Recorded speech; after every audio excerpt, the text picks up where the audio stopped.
Welcome to Eastlake. We are an inclusive faith community dedicated to the free search for truth and meaning, seeking to live out a more just and life-giving spirituality in the modern world. We see faith as less about doctrines and dogmas demanding total agreement, but a life to be lived, enjoyed, and given away to others. What unites us is a growing awareness that life is a gift and love is the point. We welcome the entire human family, regardless of race, age, creed, physical abilities, marital or economic status, gender identity, or sexual orientation. So if you are curious and have come to see, if you are tired and have come to rest, if you are grateful and have come to share, if you are journeying and have come to grow, if you are wounded and have come to heal, if you are joyful and have come to shine, welcome home.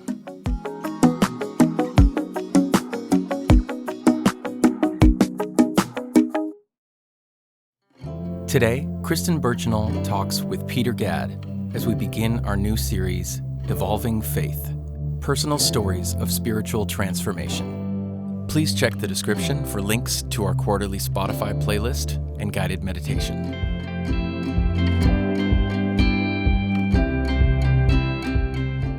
Okay, well, I am here on Zoom with Peter Gadd, and we are kicking off this series, and I'm so excited to start with you, Peter, about just the two of us having this conversation. I think in the future, the people that I'm going to be talking to, it's going to be more of an interview style where I'm going to be asking the questions and just listening to their answers. But with Peter and I think it's going to be a little bit of back and forth and just a conversation. These are conversations that we have regularly, all of the time about what do you think about this and where are we going with that? Conversations we've been having over the years. But I'm stoked. I'm super excited to be able to have this conversation for the Eastlake community, and I hope that it spurs on conversations for them about where have I come from, where am I going, what things matter, what is faith, what is spirituality, and kind of that history, and then the kind of trajectory forward is what I'm talking about. So I have already done an intro. If you haven't listened to it yet, it's quick, where I read this book that inspired this series, and I sent the book to Peter. I sent it to you a while ago. Yep. And I don't think I told you why. No, I wasn't quite connecting the dots at first. But you did send it. You did read it to your kids, at least, right? Yeah, I did. They like it. They think it's hilarious. So thank you for that. At minimum, it's just a good kids book. So yeah, my kids, when they're mad at each other, they say stuff like, "You've gushed your mush," and JB once was like chasing Hallie around saying, "Hallie, you've gushed your mush," and she was like, "No, I haven't gushed my mush," and I'm like, I don't even know what that means, but yeah, exactly. But like we've talked about, the kind of story being like, for a lot of us, we grew up in a religious setting that was very much, in my opinion, like a neat street. Is that how you grew up? What kind of, how does that fit for you? Yeah, it certainly was the way I grew up. So the street was the neatest, meaning my worldview was so tidy. And it's fascinating even reflecting. So this exercise, I think, was really helpful for me just to go back and to like remember what my journey been. I opened up my Kindle and to go back through so many books where I'm like, that book was so important to like clicking me one step forward, and that opened my eyes to something new. So the exercise has been great, and I think our hope is with the series too that Eastlakers will reflect on their journey and will look at how they've grown and changed and what's been catalytic in that for them. But when I reflect on my journey, grew up very evangelical. I mean, I became a pastor. So I represented the brand of Neat Street, right? I believed so much in it that I felt like I should devote everything in my life. At the time, what's funny is I called my career everything in my life, but it's not everything in my life. But I felt like I should devote the majority of my life to helping people understand this worldview and adopting this worldview that I was handed. So I certainly grew up with a very tidy view of reality. I had certainty. I knew what God meant. I knew what God looked like. There wasn't a lot of mystery. There was a lot of clean lines and simple answers. that worked for me for 30 years or so, right? And I grew up very Christian, and so I had all the stories in Sunday school and had a great experience with it was a positive church experience. So that, I think, kept on spurring me towards pursuing ministry as a career, but some good pastors, people that are good humans and loving people. So that, I think, made some of the answers more palatable, probably, or some of the answers more simple, because I'm like, well, this person's awesome. Yeah. Of course, that answer must be accurate or true. So I think that probably answered, like, shoved down my questions longer. That the people that I grew up around and that the pastors that I had in my life were good humans. I didn't have some bad examples. I had good examples for the most part. So anyways, obviously went to Northwest and became a pastor in a couple of different churches before I wound up at Eastlake. I don't know if that is kind of like speaks to it, or that's a little bit too much, but certainly the street was so neat, and it was growing less neat once I arrived at Eastlake, but it was still pretty neat. It was still pretty neat, like very simple. Yeah. I grew up similarly, not kind of forced on by my parents, but just the crowd that I found myself in at church and youth group. It was fun, good people. And so I think, when I look back, it wasn't a bad experience. I don't have one of those toxic, I look back and this was terrible. And I, part of this process for me has been looking back and being like, wow, there were some really good things about that. There were some really good things about being a part of that kind of worldview. Like you mentioned, certainty. That was really great. It's a great way to sleep at night. It's a great way to go into the world of I feel like I know what my purpose is. I have the answers to life's questions. I know what I'm doing with my life and my future. I have a mission, a purpose, all of those things came with the territory, and I flourished in that kind of environment of certainty and purpose. And I also think too, when I look back, having those answers and having the boxes that I lived in be very clear, I also think it kind of not protected me, but it set me on this path that was good, at least in a lot of ways, in such that I didn't experience some of the hardships that I think I could have had I not been on this narrow road, The straight and narrow. The straight and narrow. And I think I look back and I'm thankful for that. My husband sometimes teases me. Andy teases me. He's like, "You're so naive still at 40." And I'm like, I know, I kind of am. I just, I appreciated that bubble, I think. Yeah. I think the bubble can be helpful, right? There's things that I think it still functions in a way that's positive for many. I know that there's a lot of things that were positive for me.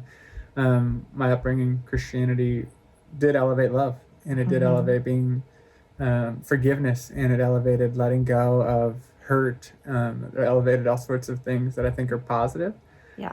I've grown to realize that Christianity hasn't cornered the market on those things. that you can have those things without holding on to Christianity.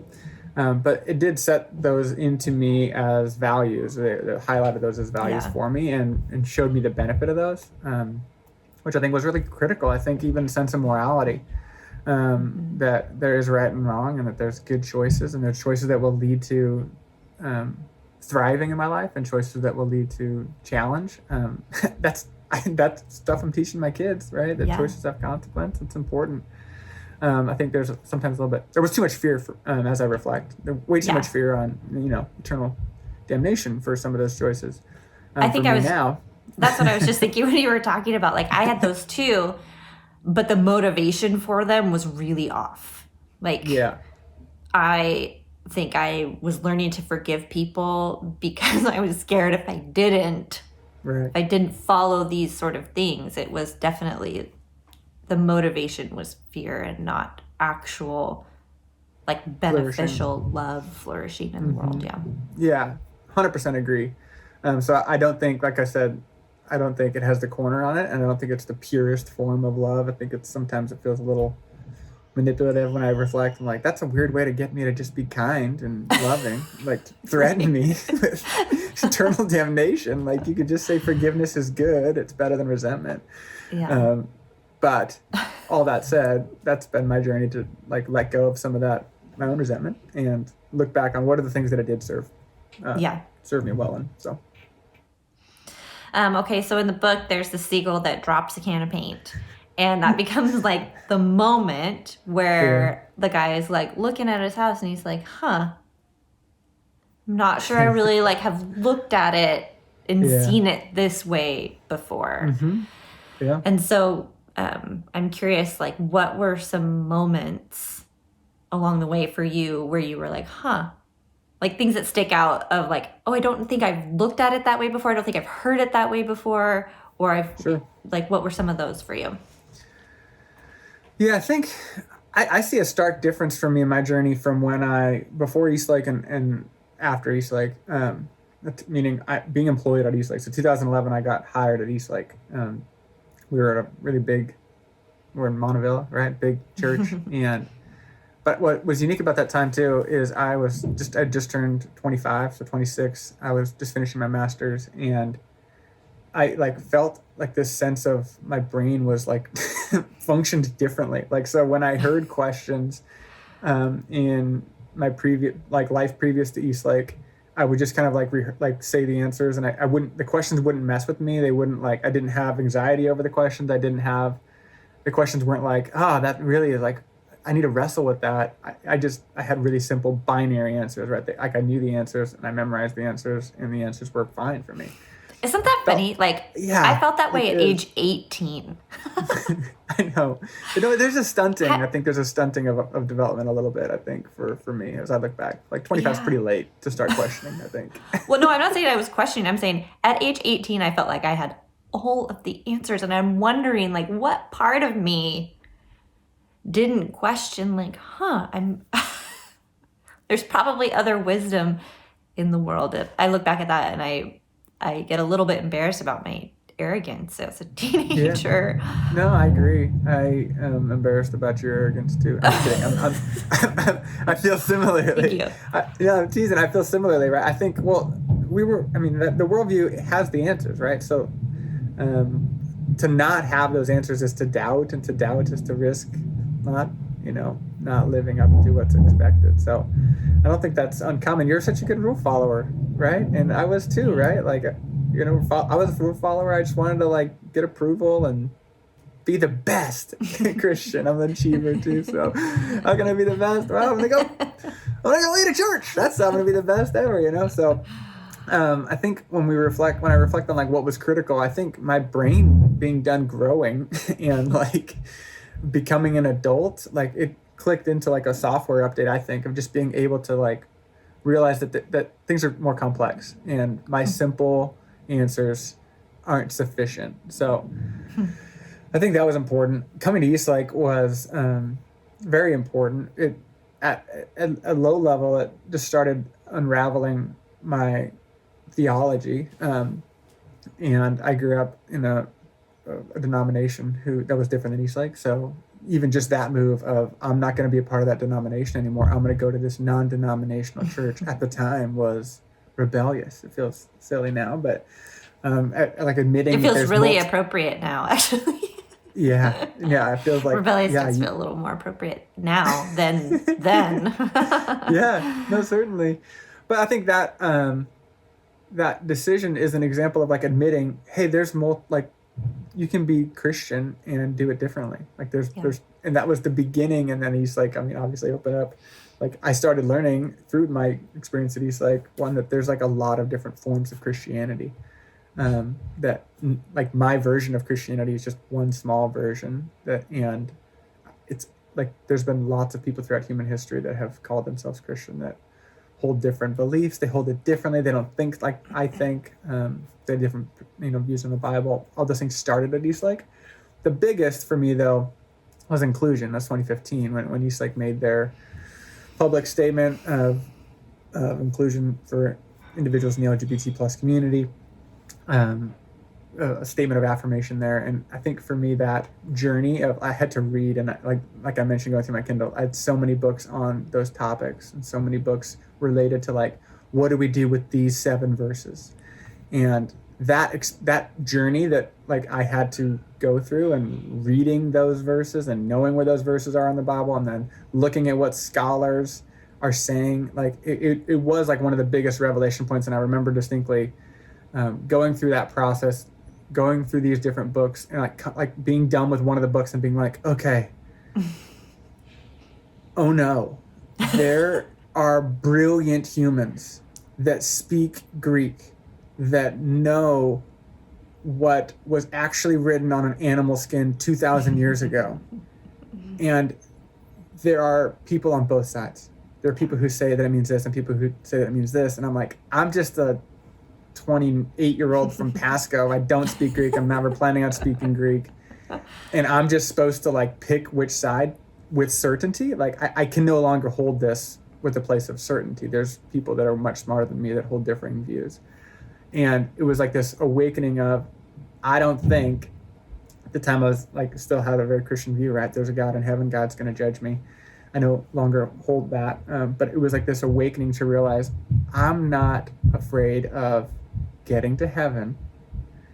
And God's going to say, Peter, how could you possibly have not understood what that word means? I made it crystal clear. I wrote it down in Greek 2,000 years ago on an animal skin, and you misinterpreted it. Like I woke up to the absurdity of that I would be held accountable for definitely knowing with certainty what that was supposed to mean in context and what it's supposed to be extrapolated to mean now. And I could let go of getting that verse right, and I could just do what seemed to be the most loving, which is where obviously Eastlake landed. So I think those were like these huge moments of opening your worldview. And the biggest thing that happened through inclusion for me was recognizing, oh no, I have built so much of my life on fear. Like I've lived, like until I lost that fear of I'm going to get judged for how I interpret a Bible verse, until I lost it, I couldn't see it. And then I lost it. I'm like, I have lived my whole life just trying to get those verses right so that God would judge me as being obedient. And I don't feel afraid anymore. And I'm like, what other things am I doing that are just built on fear? And it was like this huge can of paint that dropped on my house. And it allowed me to ask everything. Like it allowed me to ask everything. I immediately jumped to the resurrection of Jesus. But because like, if we can like interpret those verses one way, I'm like, what the heck is going on with that? And how much do I believe that? But for me, that was the biggest, I would say, catalyst event, or paint dropping on my perfect binary, neat and tidy house. But I'm curious yours too. Thanks. I appreciate that. I think as I've been thinking about it, I feel like I have 2 buckets of things that have changed for me. One is like experience of God and just what I know about it. Essentially, like there's the Bible and the religious view of what I've been told, and then there's my experience. And for a while, those things matched pretty well. And then it started to kind of not match, and that created some internal problems for me. And I've spoken about this one before, but there's lots of new people at Eastlake. So when my 3-year-old nephew passed away from cancer, that view of a God who hears you, sees you, protects you, loves you in all of your circumstances, powerful, intervening, that completely fell apart in like one instant. And I spent a while trying to like build that back up. It didn't work, but I spent a while trying to like put that back together. And as I've been thinking about it, it's kind of because I was holding this view that what I had been told, what was in the Bible, was what God was. And the Bible was the only way to know.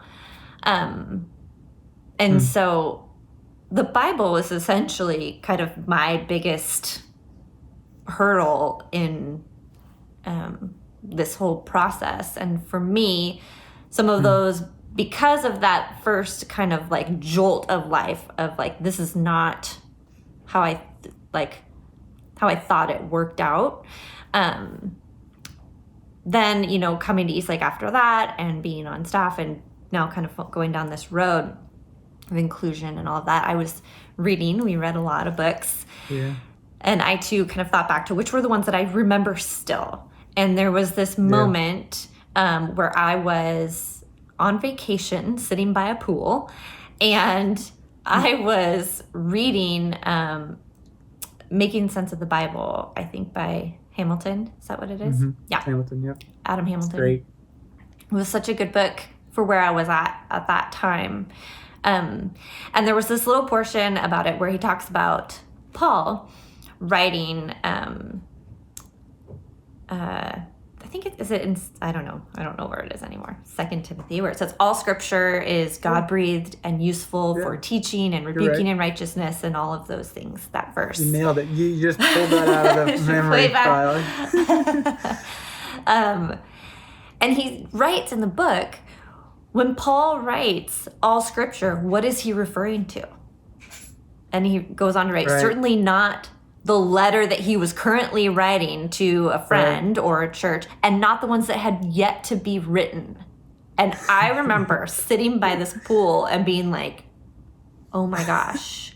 How have I never thought of that? How have I never thought of that before? Like, these are actual just letters written by humans to other groups of people trying to be helpful. And that really like I just kind of acted out. It really like exploded my thought process on how I view the Bible. And then after that, there's a chapter on canonization. And that process is just like so weird to read about, like which things are included and why. And so I think that those kinds of things sent me down this process of letting go of the view I had of the Bible. And that allowed me to let go of a certain view I had on God, Jesus, people, eternity. Like all of these things were able to be looked at more clearly because I was able, and that's shortening it up, but I was able to let go of this book being the only true way to understand. Hey Eastlake, Peter here. Thanks so much for tuning in to watch this message. I wanted to do just a quick interruption to say thank you to so many of you who are making regular contributions to Eastlake. Eastlake is a nonprofit, and everything that we do is because of a community of consistent and generous people who really believe in this place and want to see it continue. So if you're a part of that community, thank you for how you make this place go. If you are tuning in regularly and are part of this community but you haven't yet jumped into making a financial contribution, we would encourage you to do that and encourage you to go to eastlakecc.com to help support Eastlake as a community and continue to make these messages possible. Thanks so much for letting me interrupt your message. Let's jump back in. I remember going through that journey of reading Rob Bell's blogs on the Bible. Yeah. I think a big thing was to wake up to metaphor in the Bible and how asking questions around, like, do we think the original authors meant this literally or metaphorically? Like Jonah and the whale, for instance. And like these things that now look back and it feels really funny, but I grew up reading that literally. 6-day literal creation. Like, this is how the worldview I grew up in. And so just to ask some of those little questions about what's the point, why was the story written is a different question than did this literally happen at some point in human history. But I think your experience was one that is really critical to go through if you grew up as we did as an evangelical Christian, because I think everything is built on this foundation of the Bible has the answers. The Bible has all the answers, and I think that serves us well, right? I was even thinking like, what did that do? It does help you. It answers the tough questions of life. It creates certainty. It does help you sleep well at night, knowing you're a part of the group that God loves. That feels good for a while, right? It it doesn't feel good when you start to extrapolate it out. So a big question that I wrestle with through that process is, how does this scale? Like, does my current belief scale? Does my current belief work for a peasant 1,000 years ago? Does my current belief work for somebody, 6,000 years in the future? Does it work across cultures? Does it work like for me living in Bothell, but what about somebody living in China right now or somewhere else on the planet? And recognizing how much of that, much of my beliefs are so time bound and current culturally specific was a major part of that. But those books and how we view the Bible matter. How do you view the Bible now? Ultimately, the journey for me made me wake up to the human element of it all. Right? Humans wrote the Bible. The Bible didn't drop out of the sky. Hey, so as you're saying this, I'm remembering one of the other moments was a Ryan Meeks saying that he said, like, haphazardly, it wasn't like part of a message or anything, but he said, what if God inspired the Bible the way Britney Spears inspired Cry Me a River? I'm a huge Justin Timberlake. I love Justin Timberlake. But that was another... just a reverent way that only Ryan Meeks could ever say it. But that too, thinking about that sent me down another path too of like, and honestly, I totally interrupted you, sorry. But this view of like, that actually helped me hold the Bible still in like a special way, in like a holy kind of reverent way of just the path towards discovering God and love and this ultimate purpose for our being is like a holy journey to me. And so recording it, and that was like an amazing thing. All of these people trying to understand and trying to work out all these things that they'd been told. So I've actually been able to look at the Bible again in that sort of way, like with the human element of like, this is hard and I'm not quite sure. It's just helped me look at it differently and appreciate it still rather than completely toss it out. Yeah, certainly. I agree with that. I think I don't think I ever went through a phase where I'm like, I hate the Bible and the Bible's the worst. Like it's, I don't know, Ryan's also said like, just because like you can love Elvis and just because you think his followers are wacky, you don't have to like hate Elvis for that, right? Yeah. Which is true of Christianity. It's true of Jesus, right? There's a lot of Jesus followers that I don't want to hang out with or chat with, but it doesn't mean that Jesus was a problem. So I think similarly to the Bible is it's incredible. It's amazing how it stood up. The fact that it's still purchased and read is remarkable. And I'll always have a special place in my heart for the Bible and gratitude for the structure that it's created in my life. Meaning, I think it's language though for me, and what I mean by that is, it will always be my native. It's English. I speak English now. It's still the only language I speak, and I'm 36, so it's probably the only language I'm going to speak my whole life. But with the Bible, it is my introduction to spirituality. So it's my native tongue to speak about the divine, to speak about mystery, to speak about meaning, what makes life meaningful. So the Bible is what I was when people bring up things that felt like they resonated at a true level. Like it's the Bible that has come to mind. It's verses that jump into my brain. So I'm thankful for that language. I've let go of saying it's the best language. Having that language metaphor feels silly now, right? It makes like the Bible is the whole truth, nothing but the truth. So help me God doesn't work for me anymore. I feel like truth is transcultural. It transcends time. It transcends language and books. So if it's true in the Bible, it's true in the Bhagavad Gita. It's true in whoever that famous Richard Dawkins books. It's right, the famous atheist. Someone did say it's true. At an Eastlake thing, is it true because Jesus said it, or did Jesus say it because it's true? It's a great question to ask. And like kind of what you were just saying, like the truth needs to be the truth every way you look at it. Yeah, certainly. And I obviously haven't held that. That holding the Bible there, this way now has been a journey over the last decade of working at Eastlake and working through which parts of my theology are time bound, which parts of my theology are American, which parts of my theology are straight white male, what part of my theology is, right? These are these questions that I've had to wrestle with. But so currently holding the Bible it's a human record of people trying to understand the mystery of existence and trying to wrestle with their consciousness and trying to wrestle with the pain of life and the beauty and meaning of life.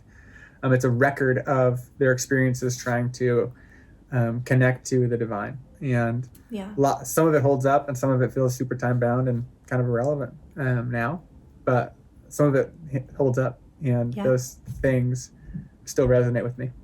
Yeah, me too. So in the book, the neighbors aren't so happy with how things go down. And this, like what we were just talking about, these new views and things that we landed on. How did that go for you in terms of like people in your life? Did you have people coming to you saying like, hey, you need to clean up, your problems, you need to get this fixed? Or like, what was that kind of experience like for you?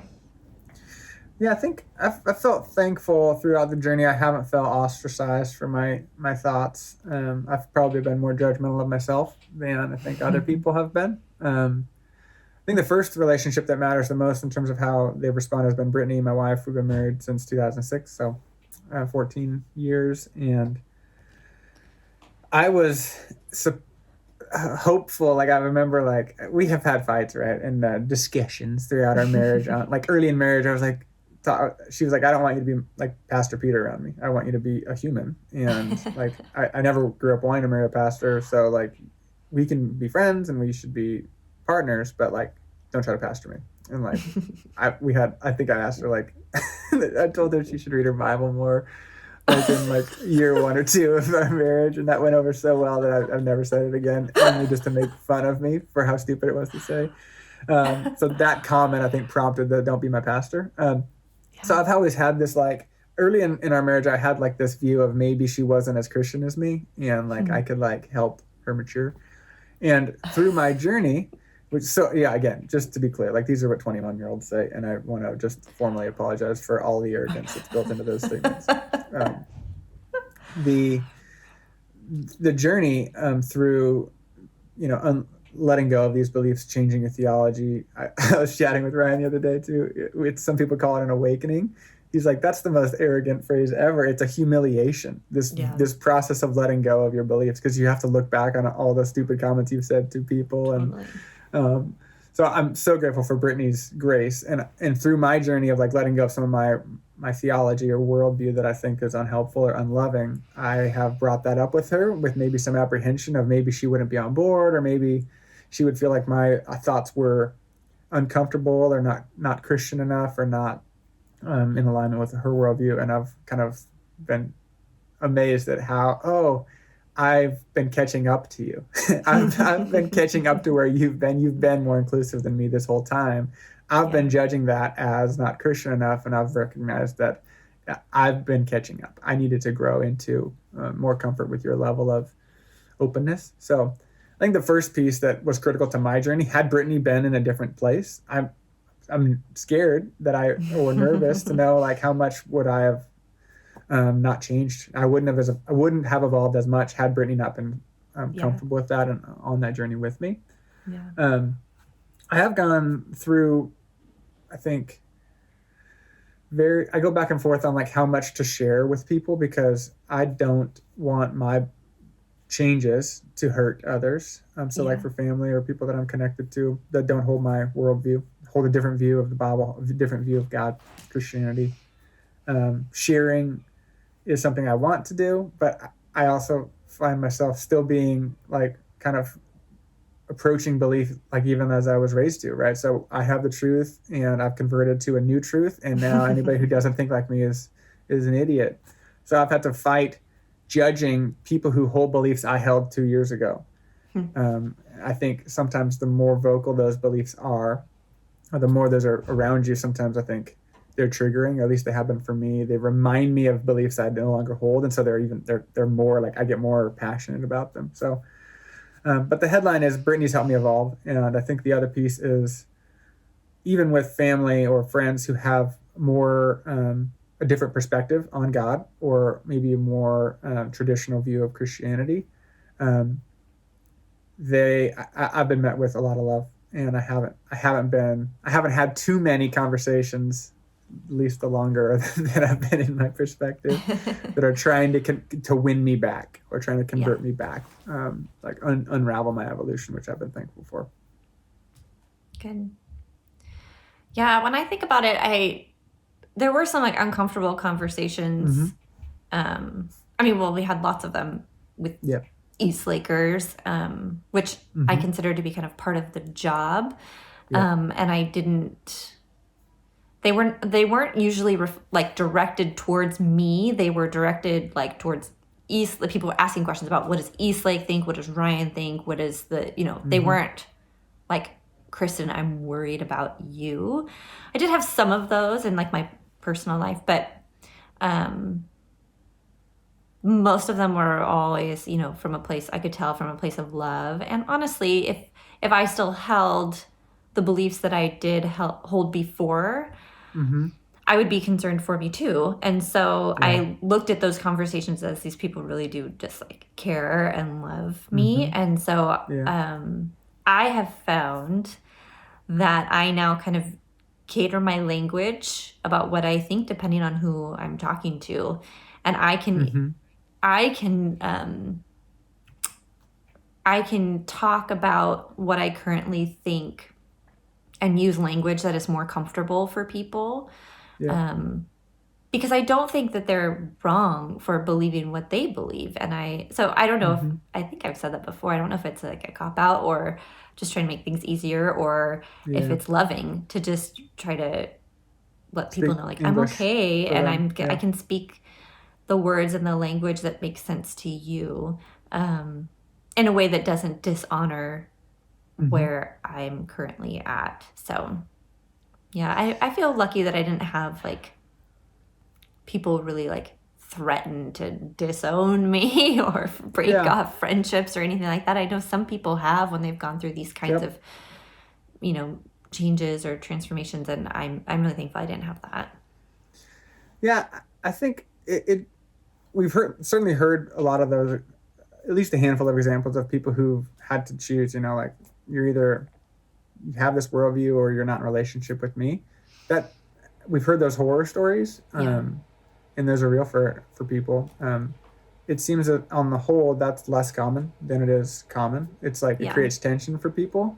It can be hard for people, but it's not like we need to break relationship. And I think for the most part, in my interactions with people from my history or my background, the stated belief is one that's different than the operative belief. And what I mean by that is like what the party line is, or what we say we're going to do, or what we say we believe, is like harder to live out when you love somebody. It's harder to it's easier to say that this group of people is going to hell. It's different to say my son is. And so I think in that way, like I've enjoyed being, and not originally, like I'm still like too much loving. I still want approval too much, but I do like, now that I'm more comfortable with this, new paint on my house and this goofy looking house that is maybe not as traditional, I am glad to kind of be an example or embody somebody that doesn't like fit into the perfect mold, that is still embodying love and is still kind and holds a lot of the values that I was raised to have, but maybe without as much of the religiousness or tradition, because I think it does undermine, or it calls into question like the belief about that other group of people, because we all have that other group of people that we can throw into that bucket that's easy to judge, and we all have people that we love that are close to us that are we have more compassion for. And so being somebody that is maybe not fitting into the categories, I think is helpful, because I think it lowers the level of judgment, calls into question like, do you actually believe that? And I don't know, a lot of times, at least how I grew up, that was really hard to look at. Like I didn't even look at that. I didn't look at like, when I say this, God's going to send some people to heaven and some people to hell, I never looked at who specifically is going. like name their names, like what's their family like, what's their, like it's not personal. And the more personal we can make it, I think it'll help, I think, beliefs be a little bit more loving and people hold a little looser to them. So I think that is a goal. I don't want to convert people to every aspect of my worldview, but I do think there are ideas that are unhelpful and ideas that are helpful for the world.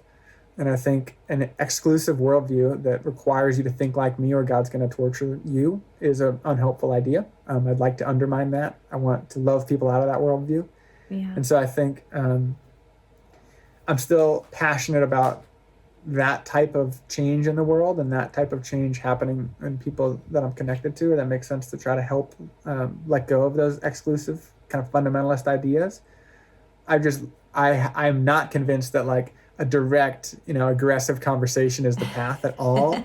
I've had a handful of those direct aggressive conversations. I know I don't feel good when I leave those conversations. I always feel like, I think I probably like encourage you to be more your current beliefs. I entrenched you further. I created defensiveness, right? I made you defend your beliefs. But I do know like I've been changed. My worldview's changed because of love. My worldview's changed because of like having somebody point out that my beliefs should be more personal. Like I need to extrapolate that to like an actual human.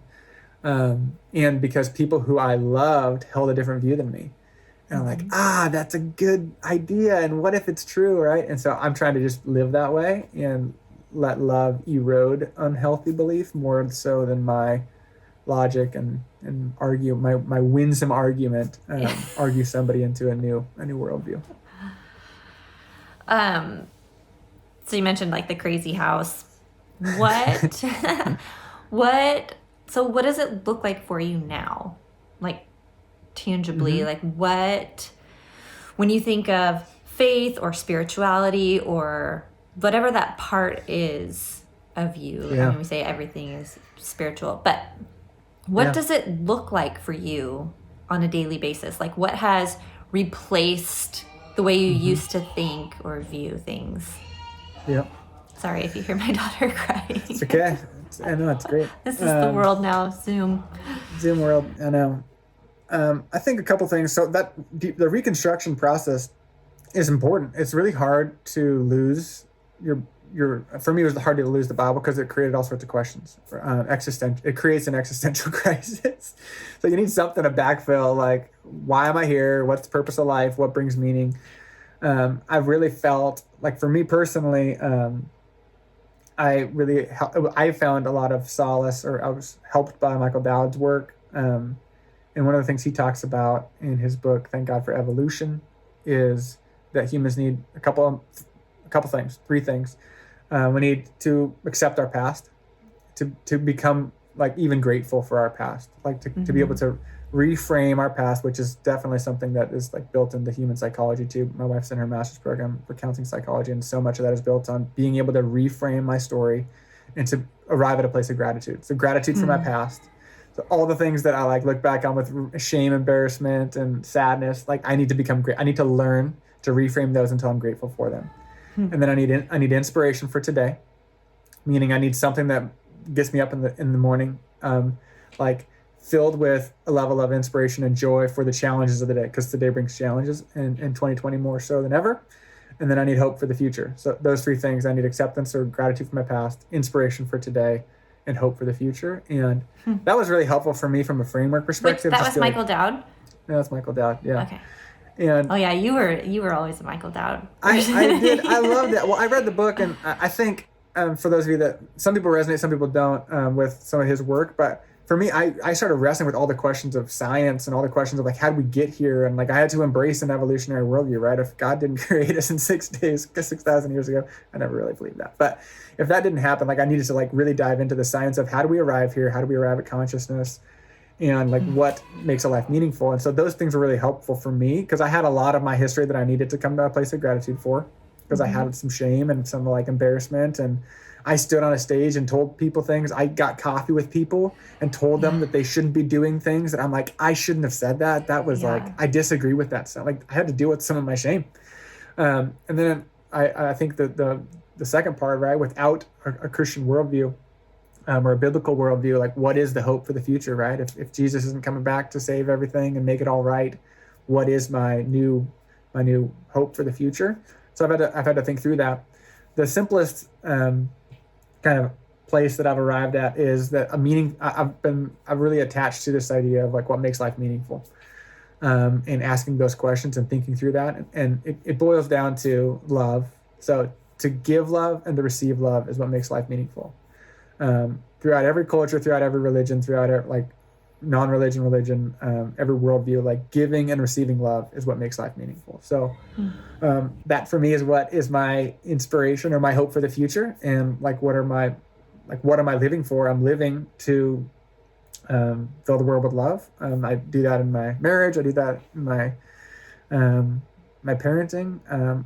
I have to look at the parts of me that are unloving and the parts of me that are blocks to receiving love, right? We have ego that gets in the way of receiving love. We have ego that gets in the way of giving love, defensiveness, shame, all these pieces. Like the inner work becomes like the point of doing that inner work is so that I can give and receive love. That there's no blocks there in either way. No blocks to me to give love and no blocks for me to receive love. And so I've found that to be like what's replaced. Like that's the paint that's on my house now. It's acceptance of my past. I've found inspiration and hope for the future and really focusing on how can I give and receive love more efficiently, more effectively, with fewer blocks there. So what about you? I'm curious. Well, one, do you think is that good enough? What are your thoughts on that house? Yeah, for me, I think I just keep looking at my house like, do I like that? Does that work? And I think for me, I've had to just I approach spirituality with what seems to work, what seems to point me to love, what seems to calm my spirit, what seems to give me peace, what seems to give me motivation to move forward and all those things. And I do think love is the factor in all of that. I also have just tried to focus on my experience of, I'm just going to use the word God. My experience of God being detached from the religious setting that I always had that in. And so experiencing the divine, the ultimate reality in the everyday. So I feel like I've become much more aware of how beautiful things are. I'm way more aware of just like our planet and nature and like how things, I think about how things come into being. I think about the miracle of children. Like that's what my world is right now, literally just kids. And I'm just so much more struck by how like beautifully amazing it is that you can just like have this being with you that is dependent on you. I think I'm, like you mentioned earlier, embracing mystery is kind of where I'm at right now, of just like I am learning to just feel like comfortable and at home with the ideas of that I don't know everything and that some things I won't understand. And all of that is a real like deliberate process for me of having to, and like that's what I consider to be sort of my spirituality right now, is just still letting go and finding myself comfortable with what is this reality that I'm in. And mystery didn't have any sort of place in my life before this kind of all happened, and embracing that now has become a practice of mine, has become a challenge of mine, like a daily like willingness to let go of control, to live in love and all of those things. So It's beautiful. it's not a like, it's not a concrete kind of building blocks and structures and things that I would like. But I think the way that book ended, that my house is me and I am in it, looks like all of my dreams. That was like a favorite part of that book from my family. And I look at my life and the way that I'm living, and I'm like, I'm happy with it. I'm happy with like it. my life looks the way I want it to look. And certainly it looks, messy and struggling and hard and all those things I don't really like. I would choose that. But the way that I view the world, the way that I view my relationships and the people in it, and how special and treasured those are, and the way that I'm allotting my effort in the day, it feels good to me. It feels like this is what I'm supposed to be doing. It's just digging down deeper to find ways to love. Is how I spend my day. Yeah. I feel a great sense of peace in my worldview now. And I think it's a peace that is, maybe it's gratitude, but the whole waking up to how much fear I had. So I think I had a pretend peace that passes understanding before, right? I had this view of I'm in the good camp, God loves me, and that made me feel a sense of peace. But then when I had to wrestle with these questions of who does God not love, who does that not work for? And I mean, I hope I've made this clear in this conversation. This idea of who does this worldview not apply to? That's that development of empathy, right? This recognition, and for some reason I was just never able to connect the dots on that till after, till I turned 30 or 26 or whatever. Is this awareness of my perspective is not reality, it's my perspective. And so I think there was peace before, but then I woke up to this perspective or understanding that is peace at the expense of someone else. I'm the only one that gets peace in that scenario. I'm the only one that can sleep well at night. They should not sleep well at night. And so to come to a place now where I have a worldview that, or a house that can be loving, and I don't need to win everybody to my worldview. I can just love, and I can try to make the world more beautiful and give and receive love. It's a peace that has less control over other people, or is attempting to control people less, but love more freely and love more fully. And that's a different type of peace. It's a peace that is something I never thought possible. It's just a way more, it's a freedom, I guess, is even a better word. It's a way less pressure to change the world, and just to focus on, I need to grow and I need to become the best version of myself so that I can, inject love into the universe, play my part to, maybe it's transport the love that's already here, be a conduit of love in the universe. And that's a whole nother level of peace and freedom that I never thought was possible. So I cannot go back. I don't know what it looks like to go back. And I'm also interested to see how does the faith evolve, right? Because what does it look like to hold this worldview for a decade and to have, little software updates along the way, right? I update my phone at night, I update my apps before I go to bed. When I see a little one, I'm the kind of guy that does that software updates early. I'm not the guy that does them late. And it's a metaphor for me, but it's also a little trigger. It's what else needs to update, right? My worldview needs to update. A lot has changed recently, right? I didn't hear the word empathy a decade ago. It didn't come up. It's all over in terms of just helping people wake up to the need for it. If you think about what's happened in just recent history, right? The last decade, we didn't have an iPhone. Nobody had an iPhone a decade ago. So the world's changed a lot. There wasn't Twitter. There wasn't social media. Some of that's been bad. Some of it is good. But I think in 10 years, it'll be interesting to see how much the world keeps changing. And I think I want to be open to changing more. I think that's one of my big takeaways from this evolution is this isn't I've converted to a new correct worldview. Correct. It's I've learned how to change. And hopefully it'll be less painful and there'll be less ego associated with the next change. Because I know there was some pain and some ego associated with the first one. I hear you. I love that. I appreciate that point of view of I'm thankful to be in a place where I hopefully won't have so much of who I am tip over again, but that I've gotten to a place where I am holding things openly, and that will hopefully serve me better moving forward. Holding what I currently think openly. So I'm hopeful that this way of being in the world will serve me in the future too. Yeah. There's so much more to say. I have so many more thoughts now, but we do need to wrap it up. Okay, we'll wrap. This is a great conversation. We'll wrap. Thanks for asking me and letting me share.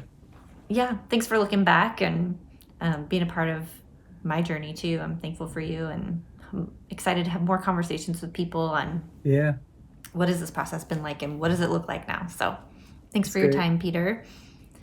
And hopefully we'll be talking more about this stuff as we go into the future of things that are helpful for Eastlakers to hear. I think this is something that we'll continue to talk about. Good. So.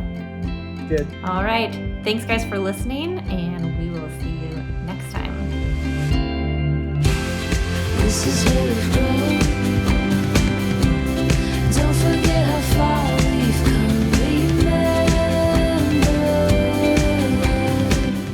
Thank you for joining us. To make a donation, head to eastlakecc.com/donate.